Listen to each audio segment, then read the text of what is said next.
Se Deus te chamou para fazer algo na sua igreja, é importante. Aqui está Nancy DeMoss Wolgemuth. O que você está fazendo? Participando da ceia do Senhor?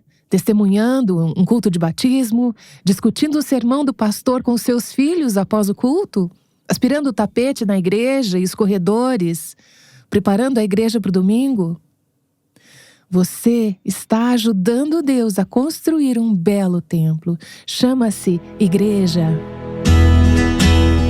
Este é o Aviva Nossos Corações, com Nancy DeMoss Wolgemuth, autora de Mulheres Atraentes Adornadas por Cristo, na voz de Renata Santos. Os problemas deste mundo são enormes e nossas contribuições podem parecer pequenas.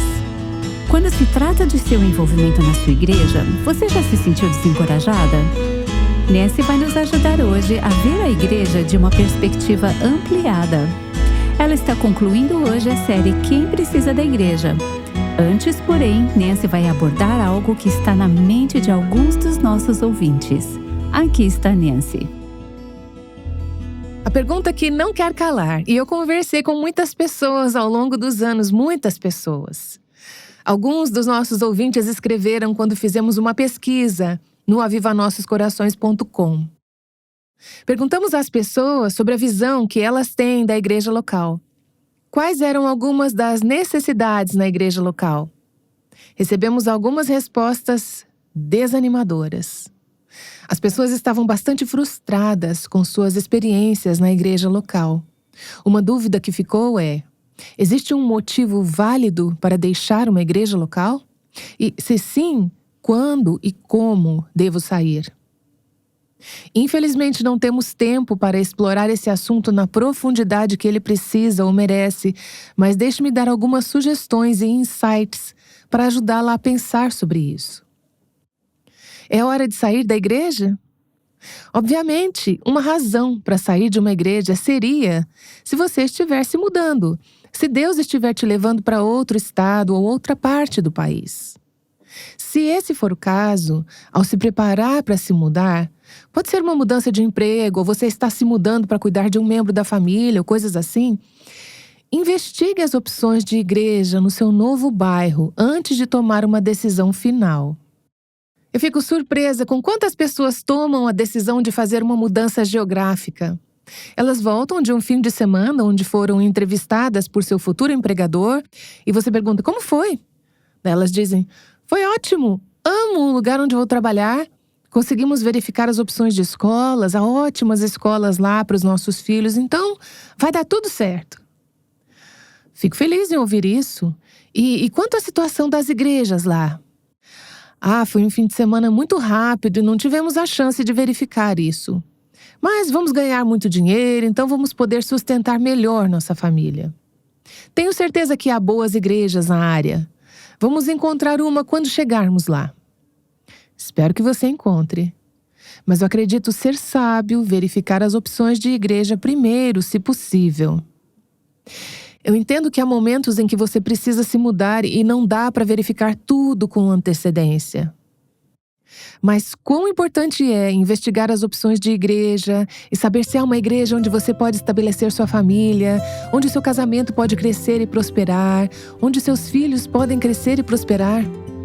Isso deveria ser, eu acho, uma das considerações mais importantes ao fazer uma mudança. Onde há uma igreja local, um corpo local onde podemos nos envolver. Quando você mudar, não deixe passar 1 ano ou 2 antes de encontrar uma igreja local, visitando todas as igrejas da região e levando meses e meses para se estabelecer em uma. Isso é perigoso.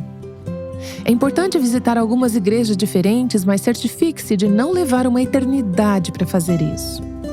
Encontre uma, envolva-se, não espere que seja perfeita. Certamente haverá algumas surpresas.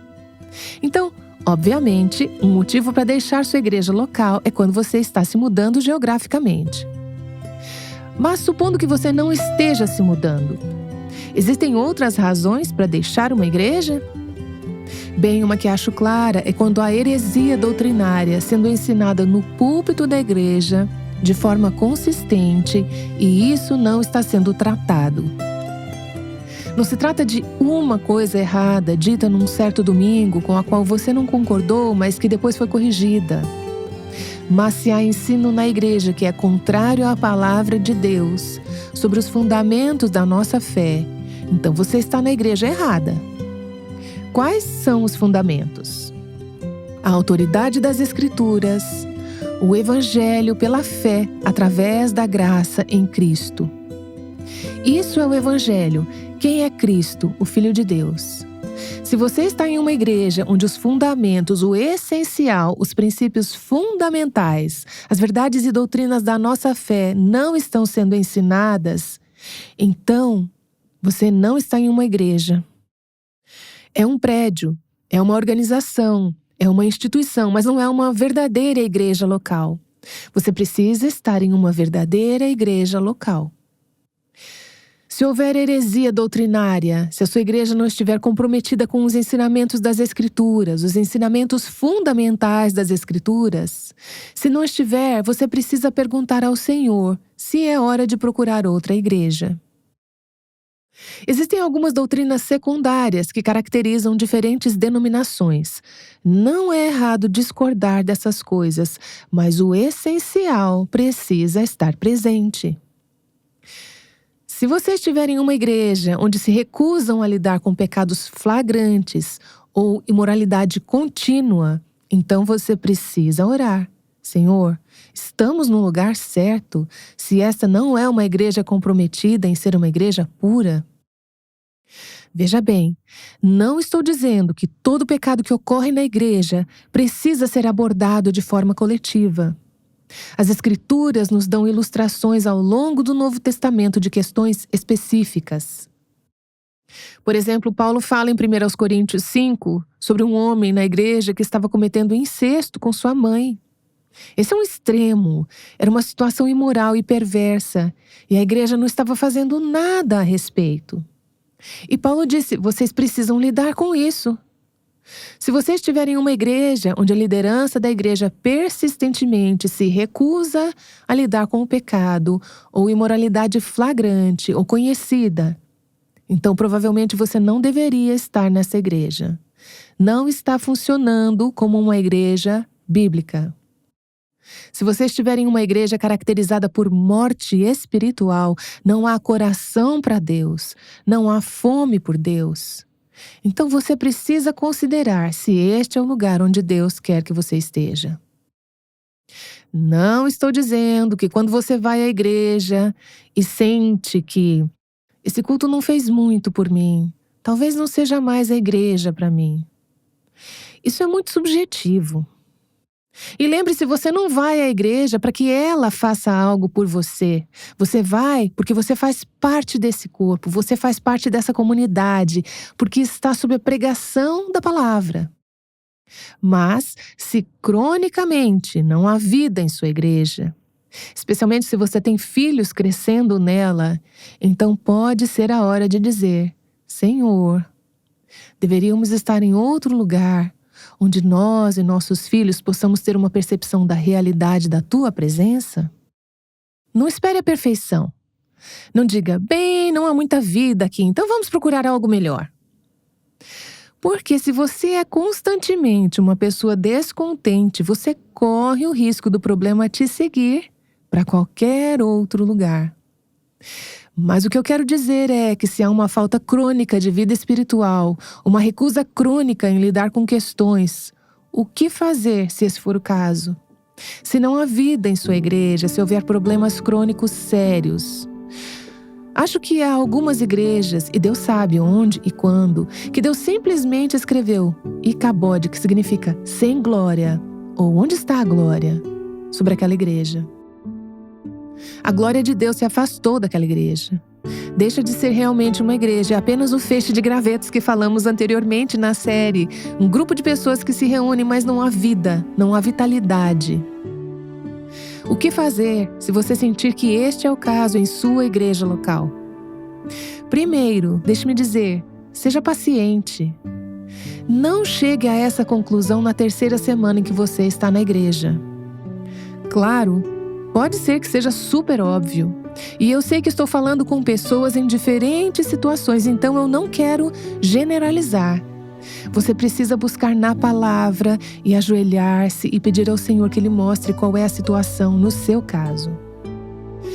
Mas seja paciente com imperfeições, fraquezas e necessidades em sua igreja, assim como Deus é conosco. Lembre-se de que as pessoas estão em um processo e dê espaço para o crescimento, dê tempo para o crescimento, esteja em oração. Antes de abrir a boca para falar com outra alma sobre os problemas naquela igreja, se alguma vez fizer isso, fale com Deus sobre isso. Esteja em oração sobre os problemas. Não seja aquela pessoa que critica tudo e todos. Não saia por aí falando com todo mundo. Eu estou realmente preocupada com o nosso pastor. Isso é pecado. Isso é errado. Porém, se o seu pastor está tendo um caso, aí é diferente, precisa ser tratado. E eu agradeço ao Senhor que todos os pastores sob os quais estive em minha vida foram homens piedosos. Mas eu sei que há alguns pastores que quebram sua aliança com o Senhor e já não estão mais adequados para serem líderes espirituais. Se houver um pecado conhecido assim, ele precisa ser tratado. Mas se você apenas estiver ciente ou sentir coisas que estão perturbando o seu espírito, vá ao Senhor. Peça a Ele para lidar com isso. Peça a Ele para mostrar a perspectiva dele. Na verdade, a igreja é muito parecida com o casamento e a vida real. A vida é difícil. Às vezes é complicado, mas permaneça firme, supere os problemas e cresça através deles. Existem alguns problemas em nossas igrejas que apenas requerem que oremos e esperemos no Senhor. Se você quer uma igreja melhor, ore pela que você tem. Se você quer um pastor melhor, ore pelo que você tem. Peça a Deus para te dar uma visão de como Ele pode trazer nova vida, mesmo para essa igreja imperfeita. Deus diz em Apocalipse 21:5, estou fazendo novas todas as coisas. Pode ser que você esteja em uma igreja onde Deus está trabalhando. Ele está em um processo, Ele está mexendo, Ele está fazendo coisas novas e você deve esperar. Mas, tendo esperado, tendo orado, tendo buscado o Senhor, tendo sido paciente, tendo feito o máximo que você pode para ser parte da solução, para ser parte da vida ali, e você vê ao longo de um período prolongado de tempo que isso não está acontecendo, então pode ser que Deus tenha apagado a luz naquela igreja, como Ele disse que faria com a igreja em Éfeso, se eles não recuperassem o seu primeiro amor. Em Apocalipse 2:5 ele disse, se não se arrepender, virei a você e tirarei o seu candelabro do lugar dele. Isso pode acontecer em uma igreja local. Nesse momento, considere em oração se e quando é hora de fazer uma mudança. E em seguida peça a Deus para guiá-la sobre como sair dessa igreja. Eu diria, em geral, que isso deve ser feito silenciosamente e sem criar contenda ou divisão. Claro, é uma situação diferente se, novamente, houver pecado flagrante na liderança ou algo claramente contrário às Escrituras que não está sendo abordado.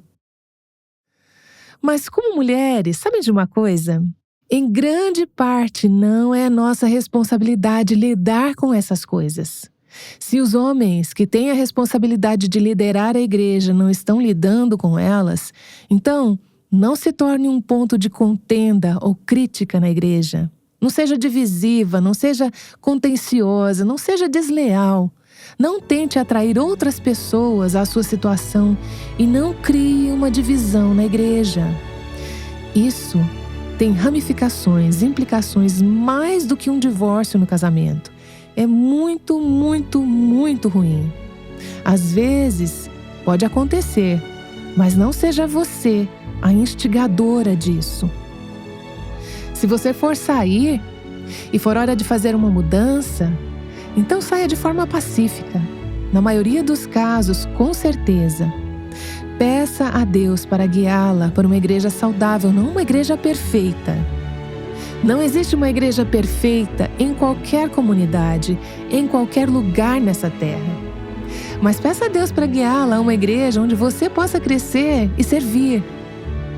Se Deus te levar a permanecer em uma igreja que tem alguns dos problemas dos quais falamos, onde há algumas questões duvidosas, não sendo uma questão clara, se Deus te levar a permanecer lá, ou talvez você não tenha outra opção, talvez o seu marido diga, é aqui que vamos ficar. Você é a esposa dele, você quer permanecer sob a proteção e autoridade dele. Ou talvez não haja outras igrejas, literalmente nenhuma outra opção na sua área. Se você tiver que ficar lá, não fique amargurada, não fique azeda, não fique briguenta, não fique ranzinza, não fique divisiva. Não fique de pé e fale o que pensa, rasgando o verbo sobre a igreja em reuniões ou pelas costas do seu pastor. Envolva-se, sirva, ame, ore como louca e acredite que Deus pode trazer nova vida a algo que parece ter tão pouca vida. Deus pode fazer isso. É para isso que serve o avivamento. Deus infundindo nova vida em sistemas antigos que estão cansados e precisam de um novo sopro do Espírito. Deus realmente pode fazer isso. Estamos ouvindo Nancy DeMoss Wogemuth com alguns conselhos úteis sobre quando é apropriado deixar uma igreja. Ela voltará para nos dar a visão grandiosa do que a igreja representa em apenas um momento. Como falamos nos outros episódios dessa série sobre a igreja, gostaríamos de convidar você a se aprofundar nesse tópico através do estudo chamado Vamos à Igreja.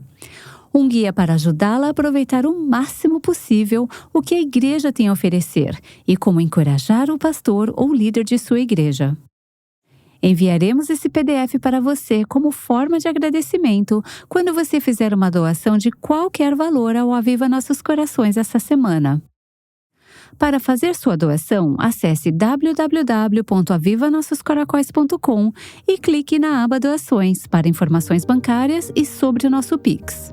Após fazer sua doação, mande um e-mail para contato@avivanossoscoracóis.com e nos informe sobre sua doação, para que possamos enviar este estudo a você.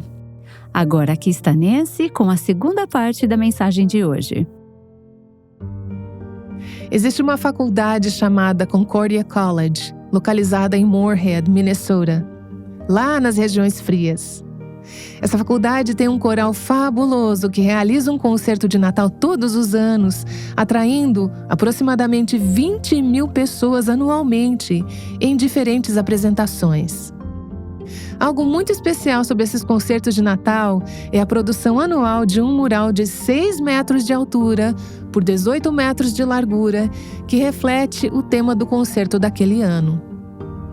O artista é um homem chamado David Hatland.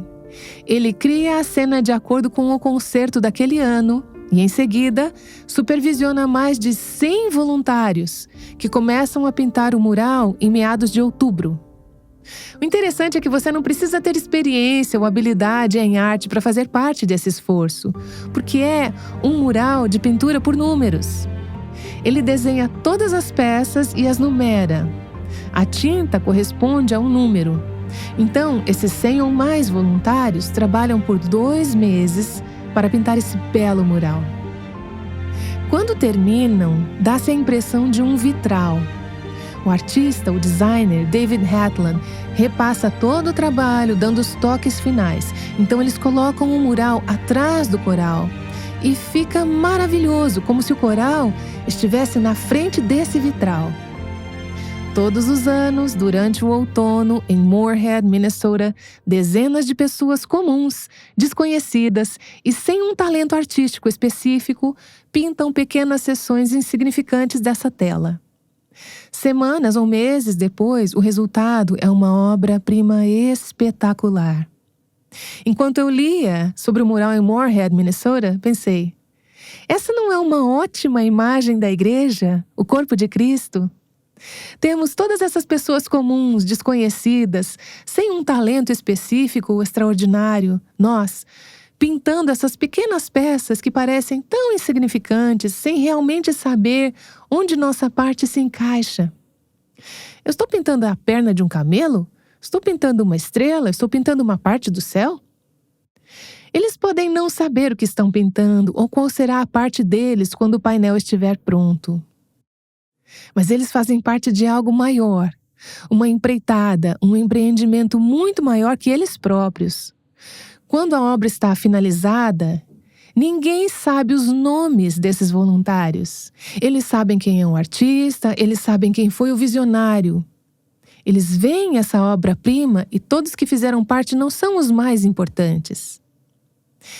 Eu penso na Igreja de Jesus Cristo como um grande mural, uma obra-prima que Deus projetou, que Deus nos permitiu ter parte de pintar ao longo das eras, todas as cenas. O apóstolo Paulo pintou uma parte, Pedro pintou uma parte, Tiago pintou uma parte, Lídia, no Novo Testamento, pintou uma parte. Então, George Whitefield, Jonathan e Sarah Edwards e outros santos ao longo da história pintaram suas partes. Meu pai teve a oportunidade de pintar uma parte e agora ele está lá no céu, onde está testemunhando o restante de nós, pintando aqui na terra, pintando nossa pequena parte. E aqueles que virão depois de nós estarão pintando sua pequena parte. E Deus está criando esse grande mural para exibir sua glória no universo. A igreja existe para o louvor final da glória de Deus. Começamos esta série no livro de Efésios, um livro que fala do esplendor e da maravilha da igreja com I maiúsculo, como Deus a projetou para ser. Efésios 1 nos diz que, na eternidade passada, Deus nos escolheu como seu povo, Ele nos adotou, Ele nos selou com o Espírito Santo. Ele nos colocou na igreja.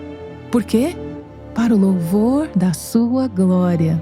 3 vezes no capítulo 1 de Efésios você vê uma frase semelhante, para o louvor da sua glória. Eu consigo imaginar os daquele grande auditório lá no campo do Concordia College, à medida que o mural é revelado, um novo mural. Foram meses de preparo. Agora as pessoas podem ver a imagem completa e é espetacular. Você consegue imaginar os e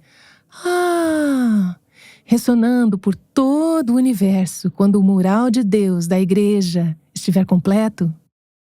Os santos e os anjos e os cidadãos dos céus e aquelas criaturas no céu olhando e vendo, uau, a glória de Deus, o esplendor de Deus exibidos em sua igreja. Na verdade, o livro de Apocalipse descreve o resultado final para nós, como será. Vou ler os últimos capítulos de Apocalipse, que falam um pouco sobre essa descrição, porque eu quero que você tenha um gostinho do que está por vir e entenda o porquê de trabalharmos hoje pintando nossa pequena, simples parte no mural, preenchendo nosso pequeno e simples papel. Por que isso importa? Porque aqui está o que está por vir. Apocalipse 19, de 6 a 8. Então ouvi algo semelhante ao som de uma grande multidão, como o estrondo de muitas águas e fortes trovões, que bradava, Aleluia! Pois reina o Senhor, o nosso Deus, o Todo-Poderoso. Regozijemo-nos, vamos nos alegrar e dar-lhe glória, pois chegou a hora do casamento do Cordeiro e a sua noiva já se aprontou. Para vestir-se, foi-lhe dado linho fino, brilhante e puro. O linho fino são os atos justos dos santos. Em seguida vemos Apocalipse 21, versos de 1 a 5. Então vi um novo céu e uma nova terra, pois o primeiro céu e a primeira terra tinham passado. Vi a cidade santa, a nova Jerusalém que descia do céu, da parte de Deus, preparada como uma noiva adornada para o seu marido. Ouvi uma forte voz que vinha do trono e dizia: Agora o tabernáculo de Deus está com os homens, com os quais ele viverá. Eles serão os seus povos. O próprio Deus estará com eles e será o seu Deus. Ele enxugará dos seus olhos toda lágrima. Não haverá mais morte, nem tristeza, nem choro, nem dor, pois a antiga ordem já passou. Aquele que estava sentado no trono disse: estou fazendo novas todas as coisas. Versos 9 a 11. Um dos 7 anjos me disse: venha, eu lhe mostrarei a noiva, a esposa do Cordeiro. E ele me levou no espírito a um grande e alto monte e mostrou-me a cidade santa, Jerusalém, que descia do céu da parte de Deus. Ela resplandecia com a glória de Deus, e o seu brilho era como de uma joia muito preciosa, como jaspe, clara como cristal. E aí os versos 22, 23 e 25. Não vi templo algum na cidade, pois o Senhor Deus Todo-Poderoso e o Cordeiro são o seu templo. A cidade não precisa nem de sol nem de lua para brilharem sobre ela, pois a glória de Deus a ilumina, e o Cordeiro é a sua candeia. Suas portas jamais se fecharão de dia, pois ali não haverá noite. Então Apocalipse 22, de 3 a 5. Já não haverá maldição nenhuma. O trono de Deus e do Cordeiro estará na cidade, e os seus servos o servirão. Eles verão a sua face, e o seu nome estará em suas testas. Não haverá mais noite. Eles não precisarão de luz de candeia, nem da luz do sol, pois o Senhor Deus os iluminará. E eles reinarão para todo sempre. Isso é o que aguardamos, essa grandiosa visão. Hoje mal podemos conceber, apenas percebemos a nossa pequena parcela dela. No entanto, estamos em um processo. Deus está edificando algo, concebendo algo, criando algo para a sua glória, revelando o esplendor da sua majestade. Sir Christopher Wren foi um famoso arquiteto britânico no século XVII que projetou e construiu a Catedral de São Paulo, em Londres. Talvez você já tenha estado lá e a tenha visto. Aquela catedral levou uma década para ser projetada e quase 40 anos para ser construída. Diz a história que um dia Sir Christopher Wren estava fazendo uma visita ao local da construção. Ele perguntou a um dos pedreiros: "O que você está fazendo?" E o homem respondeu: "Estou cortando pedra por 10 shillings por dia." Então o Sir Christopher perguntou a um segundo trabalhador: "E o que você está fazendo?" Ele respondeu: "Estou carregando pedras para construir uma parede."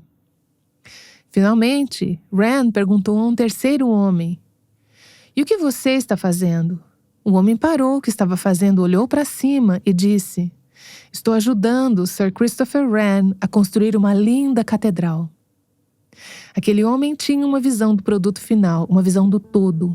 Ele via como sua pequena parte se encaixava no conjunto.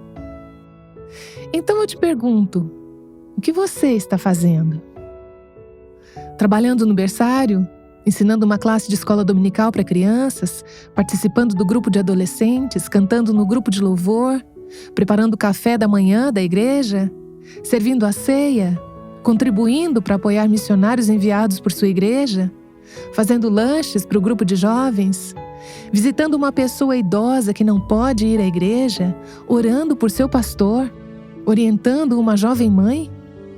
O que você está fazendo? Participando da ceia do Senhor? Testemunhando um culto de batismo? Discutindo o sermão do pastor com seus filhos após o culto? Aspirando o tapete na igreja? Decorando a igreja para domingo? Orando com uma mãe solteira que está com dificuldades com seus filhos adolescentes? O que você está fazendo? Cantando hinos e coros com o restante da congregação, mesmo com sua voz desafinada? O que você está fazendo? Você pode pensar: e daí? Que diferença isso faz? E eu vou te dizer a importância do que você está fazendo. Você está colaborando com Deus na construção de um glorioso templo. Ele se chama Igreja, a Igreja de Jesus Cristo, para o louvor da sua glória. Sabe de uma coisa? Quando Christopher Wren morreu, ele foi enterrado sob a catedral que ele havia construído. Mas nós servimos a um Deus vivo. O arquiteto e designer deste templo nunca morrerá. estamos construindo um templo para Deus habitar. E, segundo as Escrituras, um dia viveremos com Ele lá para sempre. É por isso que você precisa da igreja. É por isso que eu preciso da igreja. É por isso que nós precisamos da igreja. É tudo sobre Ele. É tudo sobre o louvor da sua glória.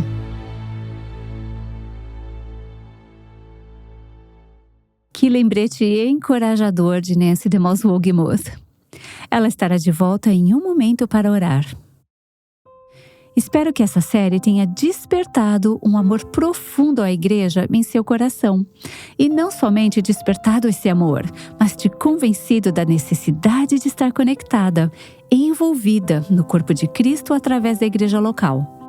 Não deixe de se aprofundar nesse tópico, solicitando o estudo chamado Vamos à Igreja, um guia para ajudá-la a aproveitar o máximo o que a igreja tem a oferecer e como encorajar o pastor ou líder de sua igreja. Enviaremos esse PDF para você como forma de agradecimento, quando você fizer uma doação de qualquer valor ao Aviva Nossos Corações esta semana. Para fazer sua doação, acesse www.avivanossoscaracóis.com e clique na aba Doações para informações bancárias e sobre o nosso Pix. Após fazer sua doação, mande um e-mail para contato@avivanossoscaracóis.com e nos informe sobre sua doação, para que possamos enviar este estudo a você. A partir de amanhã, compartilharemos um pouco mais sobre como o Aviva Nossos Corações em português nasceu. Saiba como o Senhor usou a vida de uma mulher que não se sentia capaz de iniciar um ministério que tem abençoado tantas mulheres no Brasil e em outros países da fala portuguesa. Mas ela se dispôs a dizer: sim, Senhor. Tenho certeza que você será abençoada ao escutar como Deus tem usado pessoas comuns, que apenas se dispõem a seguir o seu chamado. Vamos orar com Nancy, concluindo essa série, e louvar ao Senhor pela magnitude do seu plano redentor e a beleza da sua igreja. Obrigada, Senhor, pela maravilha da tua igreja. E eu não me canso de dizer: ó Senhor, eu amo o teu reino, eu amo a tua igreja, eu amo o teu povo. Às vezes fico admirada com o amor que recebo do teu povo. E fico ainda mais fascinada pelo teu amor pela tua igreja, Senhor Jesus, dando a tua vida por ela. Então, Senhor, dá-nos o coração que tu tens pela tua igreja e ajuda-nos nos altos e baixos da vida e no cotidiano do serviço na igreja a ter uma visão de longo prazo do que estamos fazendo, do que se trata, e sermos lembrada de que é tudo sobre Jesus. Obrigada pelo dia em que esse grande mural será revelado. Todos os anjos, cidadãos e santos do céu se curvarão juntos e dirão: Aleluia, o Senhor Deus Todo-Poderoso reina. Em tua igreja, tua glória foi revelada. E assim, Senhor, oramos para que a tua glória seja vista no teu povo, na igreja, agora e para sempre. Em nome de Jesus. Amém. O Aviva Nossos Corações é um ministério em língua portuguesa do Revival Hearts, com Nancy DeMoss Wogemuth, chamando as mulheres à liberdade, à plenitude e à abundância em Cristo.